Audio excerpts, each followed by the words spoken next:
Hi, hello everyone. I am Vishnu. Today I am here to have few knowledge on physics. இன்னைக்கு நீங்க போய் நிறைய higher secondary students கிட்ட நீங்க படிக்கிறதுலயே most difficult subject எதுன்னு கேட்டு பாருங்களேன். நிறைய பேர் உடனே பிசிக்ஸ்பாங்க. ஏன் தெரியுமா? அவங்க யாருக்குமே பிசிக்ஸை பத்தி ஒரு ஃபண்டமெண்டல் நாலேஜே இல்லை. பிசிக்ஸை நீங்க ஃபண்டமெண்டல் நாலேஜ் தான் தெரிஞ்சுக்கிட்டு அப்ரோச் பண்ணானா இட் வில் பி ஈஸி.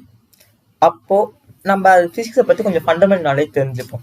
அந்த வகையில நம்ம ஃபர்ஸ்ட் நீ பார்க்க போற கான்செப்ட் வந்து டிஸ்டன்ஸ் அண்ட் டிஸ்பிளேஸ்மெண்ட். டிஸ்டன்ஸ்னா என்ன? The length of the actual path in with object has travelled is called distance. அதாவது ஒரு ஆப்ஜெக்ட் இருக்கு, அந்த ஆப்ஜெக்ட் வந்துட்டு ஏதோ ஒரு டைரக்ஷன்ல ஏதோ ஒரு இடத்துக்கு டிராவல் ஆகுது. அந்த மெஷர்மெண்ட், அந்த டிஸ்டன்ஸ் நம்ம டிஸ்டன்ஸுங்கிற டேர்ம் யூஸ் பண்ணி கூப்பிடுறோம். அப்போ டிஸ்பிளேஸ்மெண்ட்னா என்ன? ஒரு ஸ்டார்டிங் பாயிண்ட் இருக்கு, ஒரு எண்டிங் பாயிண்ட் இருக்கு. அது ரெண்டுக்கும் இடையில இருக்கக்கூடிய ஒரு ஷார்டஸ்டான டிஸ்டன்ஸ் எடுத்துக்கிட்டு ஒரு ஸ்பெசிஃபிக்கான டைரக்ஷன்ல அந்த பாடி டிராவல் ஆயிருந்துச்சுன்னா அப்ப நம்ம அதை displacement. For example, the shortest distance between the initial and the final point in a specific direction is called displacement. இல்லையே, எனக்கு இன்னும் சரியா புரியலையே அப்படின்னா let's see it with an example. இப்போ என்கிட்ட ஒரு ட்ரையாங்கிள் பார்க்குறீங்களா? இப்போ நான் இந்த பாயிண்ட்டை வந்துட்டு ஏ அப்படின்னு எடுத்துக்கிறேன், இந்த பாயிண்ட்டை பின்னு எடுத்துக்கிறேன், இந்த பாயிண்ட்டை சின்னு எடுத்துக்கிறேன். இங்கே ஒரு பர்சன் இருக்காரு. இந்த ஃபர்ஸ்ட் பர்சன் என்ன பண்ணுறாரு? ஏ டு சி போகிறாரு. எப்படி போகிறாரு? ஏலேருந்து பி போகிறாரு, அப்புறம் பிலேருந்து சி போகிறாரு.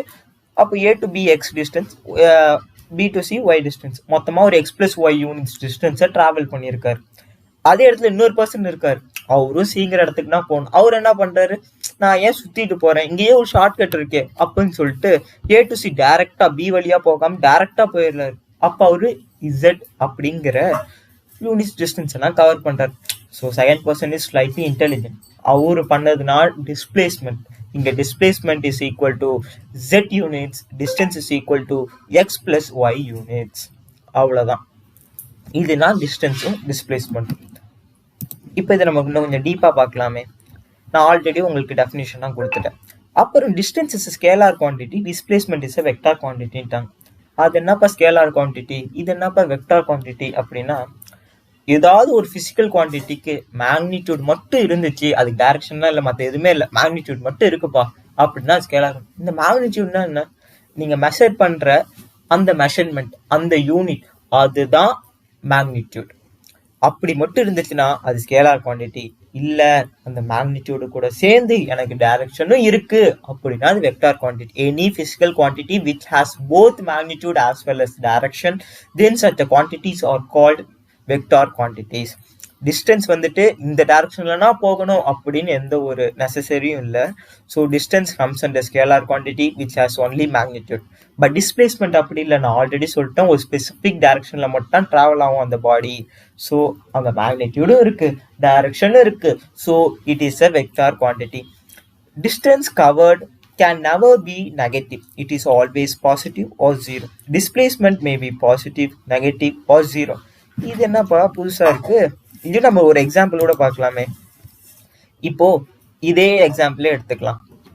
இப்போ ஒரு பர்சன், அந்த பர்சனுக்கு வந்து சிங்கிறது ஆஃபீஸ், ஏங்கிறது ஹோம்னு வச்சுக்கோங்க. அவர் முதல்ல வீட்டுல இருந்து ஆஃபீஸ் போறாரு, ஏ டு சி போறாரு, பி வழியா போறான்னு வச்சுக்கங்களேன். சி போயிட்டு மறுபடியும் பி வழியாவே ஏக்கு வந்துடுறாரு.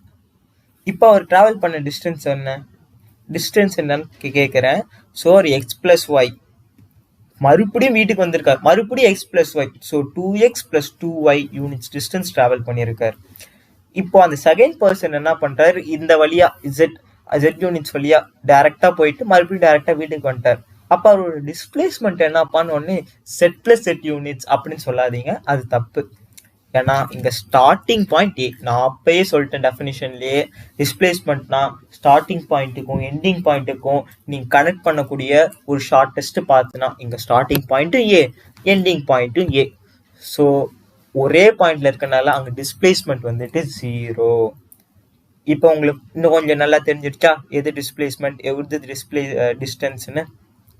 அது எப்படி எனக்கு வந்துட்டு இங்க 0ன்னு வந்துச்சுன்னா, ஃபர்ஸ்ட் நான் ஏ to C Z units travel பண்ணிட்டேன். மறுபடியும் சி டு ஏ போகும்போது ஏக்கும் சிக்கும் ஆப்போசிட் டைரக்ஷனா, அப்போ வரும்போது Z யூனிட்ஸும் போகும்போது -Z யூனிட்ஸும் டிராவல் பண்ணிட்டேன். அப்ப ரெண்டையும் ஆட் பண்ணும் போது z மைனஸ் z 0. இப்ப என்ன எனக்கு அங்க 0ன்னு மாறிச்சு. மறுபடியும் சொல்றேன், நல்லா கவனிச்சுக்கங்க. அந்த person A to C z units travel பண்றாரு. மறுபடியும் C to A போகும்போது மைனஸ் z யூனிட்ஸ் டிராவல் பண்றாரு. அங்க ஏன் மைனஸ் சொல்றேன், ஏன்னா அது ஆப்போசிட் டைரக்ஷன். ஏக்கு சிக்கு டிராவல் பண்ண டிஸ்டன்ஸ் வந்து ஆப்போசிட் டைரக்ஷன்ல இருக்கனால நான் மைனஸ் ஜெட்டுங்கிறேன். So z minus z 0. இப்படின்னா இங்கே டிஸ்பிளேஸ்மெண்ட் 0 ஆச்சு. இப்போ இங்கே டிஸ்பிளேஸ்மெண்ட் நெகட்டிவ்லையும் வந்தாச்சு. So distance can be only positive, but displacement can be positive, negative as well as 0. இதுதான் அந்த கான்செப்ட். கடைசி பாயிண்ட் பாருங்களேன்.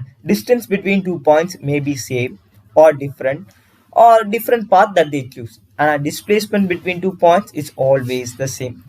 இது என்னது? இது நான் இன்னொரு எக்ஸாம்பிளோட உங்களுக்கு சொல்றேன் பாருங்களேன். இப்போ நம்ம ட்ரையாங்கிள் எடுத்துக்கிட்டோமா, இப்போ நம்ம வந்துட்டு ஒரு ரெக்டாங்கிள் எடுத்துக்கலாமே. இந்த ரெக்டாங்கிள் எடுத்துக்கிறேன். இந்த இடத்துல நான் ஏ அப்படின்னு சொல்றேன், இந்த பாயிண்ட் பிங்கிறேன், இந்த பாயிண்ட சிங்கிறேன், இந்த பாயிண்ட் டிங்கிறேன். இப்போ மறுபடியும் ஒரு பர்சன் A to C போகலாம். அவர் எப்படிலாம் போகலாம்? முதல்ல ஏல இருந்து பி போகலாம், பில இருந்து சி போகலாம். இல்லைன்னா எப்படி போகலாம்? முதல்ல A to D போகலாம், அப்புறம் D to C போகலாம். இது ரெண்டு விதமா போகலாமா? ஸோ டிஸ்டன்ஸ் இந்த வழியாகவும் போகலாம், அந்த வழியாகவும் போகலாம், எப்படி வேணாலும் போகலாம். இப்போ டிஸ்பிளேஸ்மெண்ட் அப்படி இல்லை, ஒரே வழியானா போய் ஆகணும். ஒரே வழி A to C, இந்த வழியா இப்போ நான் ட்ரா பண்ண வழியா மட்டும்தான் அவர் போய் ஆகணும். ஏன்னா இது மட்டும்தான் ஷார்டஸ்ட் பார்ட். நான் ஆல்ரெடி சொல்லிட்டேன், ஸ்டார்டிங் பாயிண்ட்டுக்கு எண்டிங் பாயிண்ட்டுக்கு ஒரு லைன் ட்ரா பண்ணுங்க, அதுதான் டிஸ்பிளேஸ்மெண்ட். இந்த வழியா மட்டும்தான் போக முடியும். ஸோ டிஸ்பிளேஸ்மெண்ட் எப்பயுமே கான்ஸ்டன்டா ஒரே ஒரு வேனா இருக்கும், ஒரே ஒரு பாத்துனா இருக்கும். ஆனால் டிஸ்டன்ஸ் ஒரே பாத்தா இருக்கணுங்கிற அவசியம் கிடையாது. இதனால நம்ம பேசிக்கா தெரிஞ்சுக்கக்கூடிய விஷயங்கள். இப்போ இதை பற்றி நம்ம நிறைய ப்ராப்ளம்ஸ்னா நெக்ஸ்ட் வர கிளாஸஸில் டிஸ்கஸ் பண்ணுவோம். இன்னைக்கு நம்ம இந்த தியரி பார்ட்டோட இந்த லெசனை கன்க்ளூட் பண்ணிக்கலாம். தேங்க்யூ.